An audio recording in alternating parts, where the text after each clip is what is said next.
Okay, I'm just going to give comments specific to the station. It's very simple. I think taking everyone, it was quite obvious who had familiarity with the subject and who didn't have familiarity with the subject. And that's really not your fault because it depends on your rotation and what you've been exposed to. So those who have had experience managing eating disorders, it really shows through in the confidence, you know what to zoom in on. You also know not to waste time in other things, and it also shows through in how you explain and sell the management to the patient as well. That's all I have to say. Does my co-examiner Johnson have anything to add? I think you got to be a bit careful about reading the questions and reading the question properly and covering the task involved. Because some spend a lot of time on the first part and you ignore the second part. And if you leave one whole chunk out, sometimes it's quite hard to pass the station. So do a bit cautious. Miss Bulimic, Miss Bulimic teacher? Miss Bulimic teacher. I came across some, maybe in the short press for time, a lot of it came across as rather checklist sort of style of eliciting a history. But again, because it's probably due to time. And I thought if you ran out of time and the second bell rang, don't just stand up or look disappointed, but maybe just end it nicely, and you can still have those few seconds to end it nicely and just leave gracefully rather than leaving in sudden departure. One person ended spot on the very second that the person ended, the bell rang. It was truly impressive. One person ended up a bit early and then ended up looking all of us blanking. So what I suggest is if you realize you said at time, just think of something, say something. If anything, just say something hopeful to the patient that you will get well, not to worry, it's a journey to recovery, or something. And then the bell will ring. Nice shoes. Huh? Nice shoes.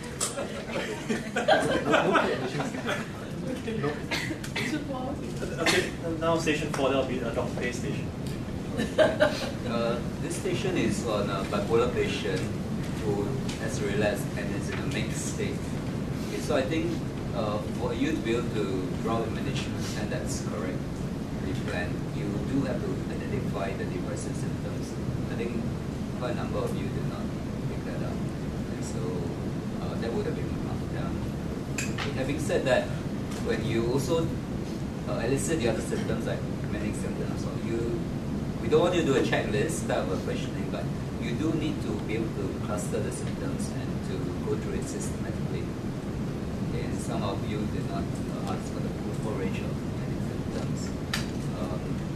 The other thing is when the person you think is having a grandiose delusion, you do need to check the aspects that will make you convinced that this is a delusion. Right? You don't just hear what the patient say, I here to save Japan, and just take it for granted as a delusion.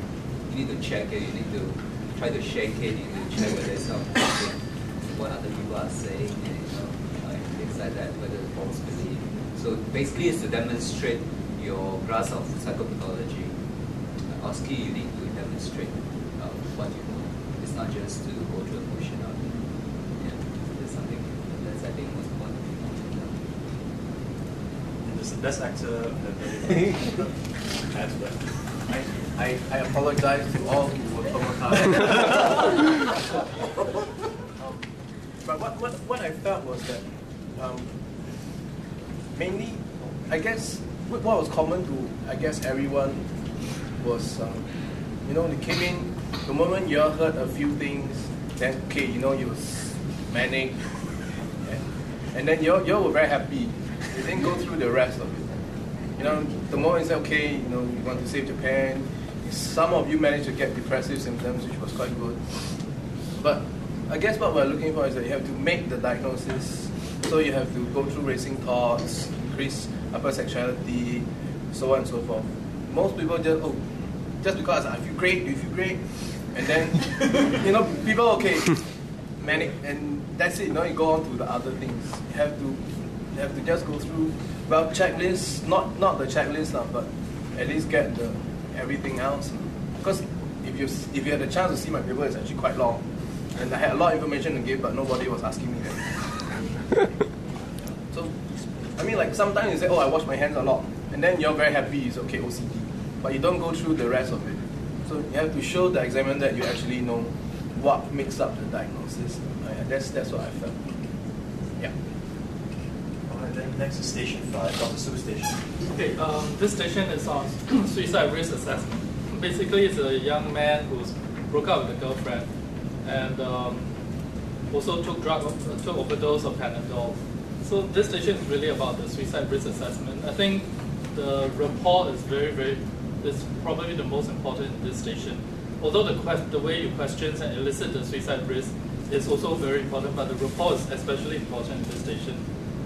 I think most of you did ask the questions about suicide risk assessment, but some of the questions that were missed out, for example, depressive symptoms, I think only a few of you actually asked each of the depressive symptoms.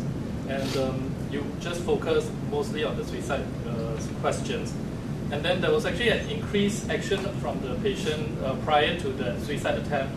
There was increased stalking of the girlfriend. There was actually PPO taken against him by the girlfriend and the best friend. And all this were not asked. So basically, before, I think when you assess the risk and all that, you should think about what are all the things that are done. And I think nobody asked actually the risk to the boyfriend or the best friend who's now engaged, except two of you. I think Su Piang and Jerome actually asked that. So I think that was very good because the risk to the perceived third party is also very important. Also the risk to the girlfriend, I think nobody asked that at all. There was also then the planning of the suicide. I think most of you just asked a little bit, which was probably not too important, not well elicited. For the attempt itself, besides the drug overdose, I think some of you did ask about alcohol and taking other tablets, but maybe there were other forms of suicide attempt, maybe slashing yourself or something else, or thinking about jumping after. So those were not asked. The mental state examination, I think most of you did not actually highlight to the patient that you are still angry, depressed, and all that. So I think perception of lethality, only I think again two of you asked very clearly, what is your perception of lethality? Are you thinking, when you drug overdose, are you thinking about dying? I think only Su Piang elicited that very clearly because that will affect your management, whether to admit the patient. So most of you just asked drug overdose and you didn't actually ask, so were you thinking about ending your life? So are you sure? So can I repeat again, are you thinking about dying with this attempt? I think that's the most important question actually. And then the risk to other people like the girlfriend and the perceived third party, only two of you elicited. Then other social support system, I think only about three of you asked the support system, like do you have anyone to talk to, your family members, how did you get help recently and all that. So I thought all of that should be taken in. I think when you formulate all your assessment back to the patient to then justify why your management plan is to admit the patient or something, the formulation was not properly done. Because most of you just say, I will admit you, and the patient, the actor got very angry. Why admit? I said I want to go home and all that. So usually you would want to formulate by saying that you actually, because of the stressor, you actually had depressed for quite a while, a few weeks, and then your suicidal plans and all that was actually how severe it is, and your present mental state, again, you're still depressed, feeling hopeless, you're still angry, and you're still thinking about harming yourself, even your girlfriend and your best friend. So with all these in mind, actually, my plan is to admit you. So in terms of exam technique, I think a lot of time management problem. I think a lot of you didn't actually ask the questions and give yourself enough time to actually formulate the problems back to the patients and then to justify your management plans. So even when the last minute bell rang, I think a lot of you were still asking questions, which by then the last bell you should actually formulate and work out a plan, and then getting the patient to agree with your plan. So a lot of time management. So I think there were also some other techniques, like I think maybe the previous station you were a bit shaken up.